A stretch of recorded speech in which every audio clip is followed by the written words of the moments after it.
Imagine pulling with something like this at school. It's like going to be super insane, I guess.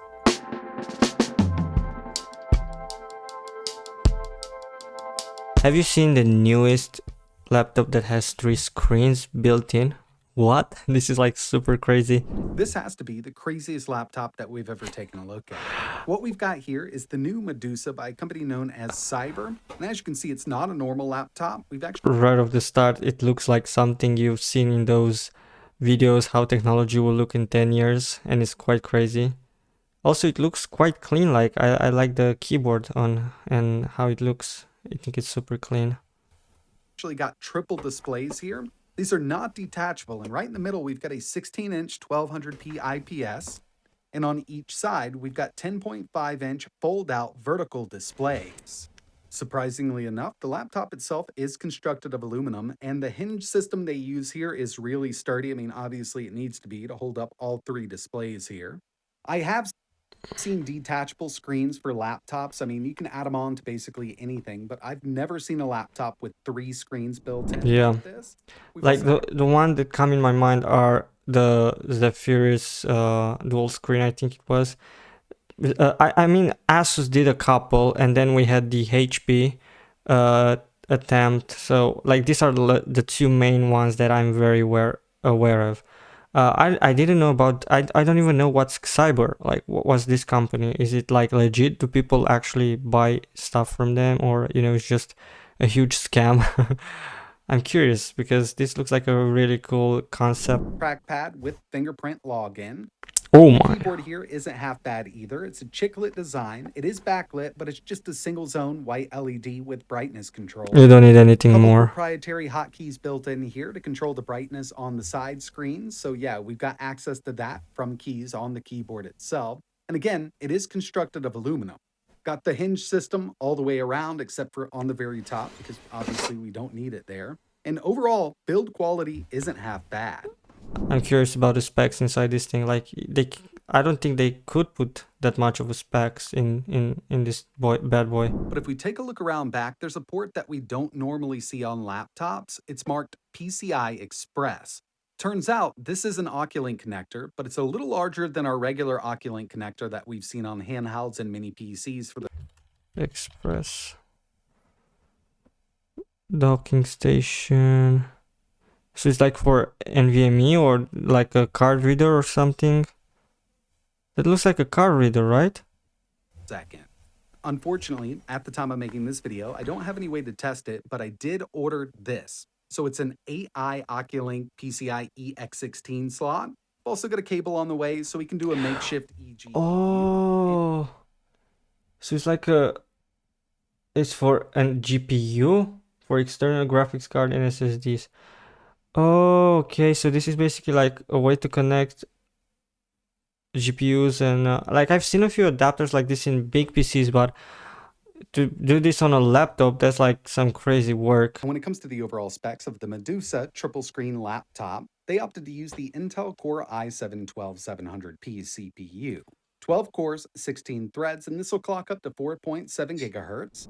The P processor series is a very weird one because on the other hand, it's not that powerful, but it's better than the U versions, and at the same time it keeps like some of the efficiency that you get from an U processor. I used one for a couple of weeks, like a P processor, and like the battery on those laptops, were like very like efficient. Like it lasted me 4 hours of intense work. I know that's not close to anything ARM laptop related, but for a X-H6 processor, it's insane, you know. 64 gigabytes of DDR4. Oh my, this is like an old DDR4. I think this might be an older concept of like when they started this, the build of this laptop, the concept of this laptop. It might have been like an older concept like years ago, and they had the funds to make it now, or they're like in the position of how nothing was a few years ago when they didn't have the right people inside big factories to get them the good deals on more expensive hardware. Is that just a fan? My boy, that's insane. How do you run this thing on one fan? This thing is like, I call it, this thing is very hot. I think it gets very hot at one point, like unbearably hot. If it runs only if it runs only through one fan, it's like super insane. I think this is like a paradise heaven for people that work in IT and are wanting more portability, but also retaining the multiple monitors functionality. I know one personally that would use this thing, and it's quite insane because it really can help you a lot, like an extra screen. People don't realize it. Like, there's a reason why people use more screens nowadays on more monitors. On each side, but what I've got here is Copilot up on the left-hand side. You could run some AI to cheat on your homework. Imagine pulling with something like this at school. It's like going to be super insane, I guess. Up to you. Obviously, over on that right-hand side, we don't have a full screen for a video, but for most people, you could still tell what's going on, and it doesn't have to be YouTube. You could run Macs, you could run Netflix. I mean, basically anything you could run in Windows 11, you can get up and running on either of these screens here. And with HDMI out, if you want to kind of dock this, you could have 4 screens using an external monitor. I did try USB-C over on the side, but I couldn't get video out. It does state that it's 3.2, and usually we can do video out. I just really wish they would have used Thunderbolt 4. Even Thunderbolt 3 would have been nice. That way, we could definitely get more displays out, and we can connect a cheaper Thunderbolt 3 eGPU here to just get more GPU performance out of it. But this Intel Core i7-1270P isn't a slouch. It's not the most powerful chip on the market, but it is handling triple displays better than... The P processors are processor people really sleep on usually, but I think they're very... I think they're very suited for office work, like a lot of the times. You don't need anything more, and they're a bit faster than the U processor, so, you know, you retain the efficiency of a new processor, but also getting more power. Email checking, you want to do some photo editing here, this 1270p will handle it just fine, even with those built-in Intel Iris Xe graphics. And when it comes to overall performance settings for this chip, there's really not much to mess around with in the BIOS. 6, throwing some 3200 in here might up that a bit, but it's not going to be a huge jump. I also wanted to test out a couple games here, and I kind of know the limits of the That's an overkill. GPU.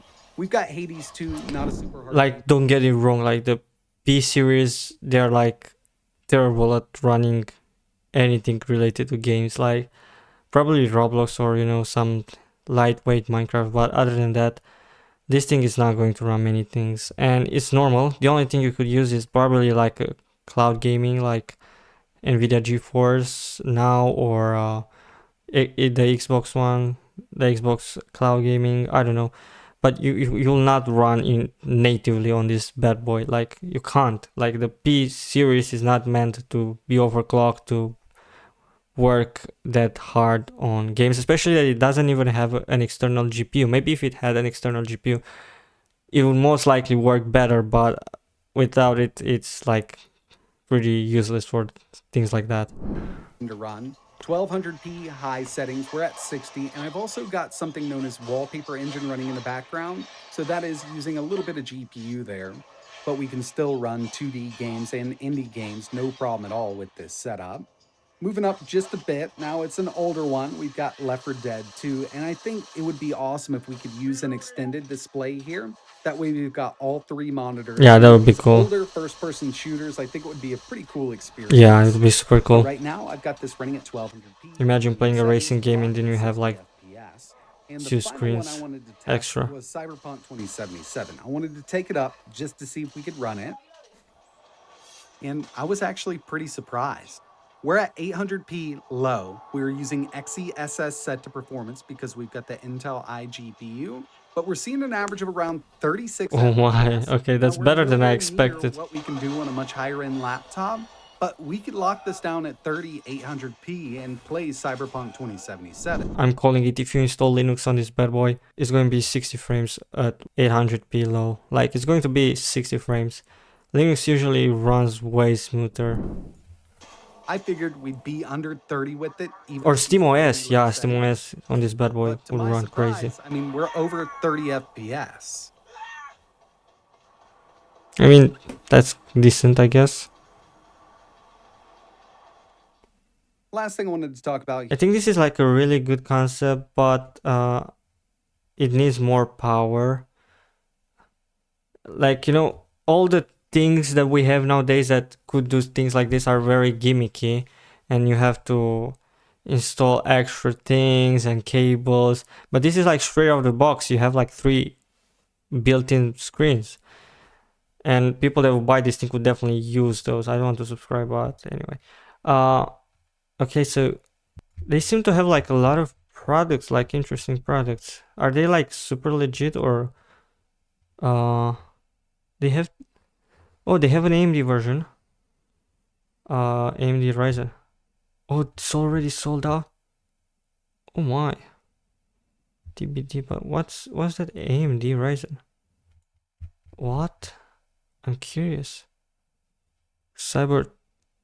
What is this, brother? Oh, it's a mini PC. This is like an insane concept. Like, imagine rocking this on your desk. What does it have? Oh, Ryzen 8845H processor. Well, that's decent, but like this would really be hard. Like, yo, what is that? Is that a mini truck? No. This is like a mini PC. That's insane stuff.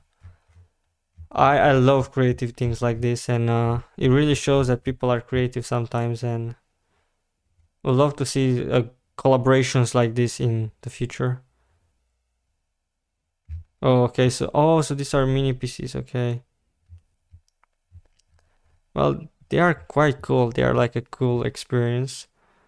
I haven't seen them, so I haven't got my hands on one to test it, but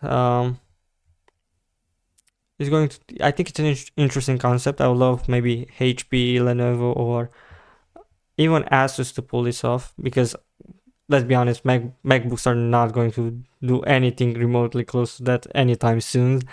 I'm curious if any big companies will actually pull this thing off or not, but that's crazy. Anyway, shout out to 8A Prime for this wholesome video. I'll see you in the next one.